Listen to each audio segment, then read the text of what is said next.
So si Chenito module, for example, module, one topic there, all you need to do is to upload that lecture and AI will formulate questions and answers for you. And then ato pensa, all you need to do is to review ya lang po ng 20-item quiz.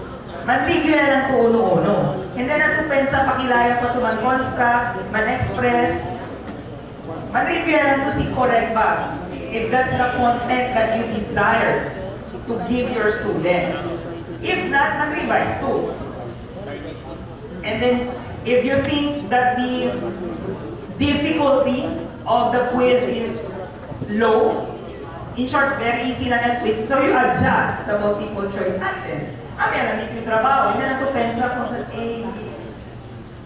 At least personalize it who you can. So si quizzes will help you. Quizzes will help you do that. Okay? Simply upload the document, presentation, PDF, or link to a website. If you happen to find a reliable website, and you can give your students an advanced reading assignment, you can tell your students, oh, read this topic on this website. Next meeting, we will have a quiz. Example lang, Kev. I-attend ito ara seminar.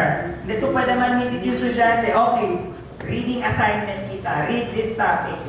Next meeting, we will have a quiz. Okay, so, si quizzes. So while you're attending here, hindi na ito asang i-quiz. Uya lang to. Hindi na ito asang i-quiz. Kaya some of those who are attending seminars, diba, they're still doing their work at the seminar. Kung sa kayo dahil yung estudyante, seek work, and so on and so forth. Well, AI is there to assist you. Okay? Si quizzes.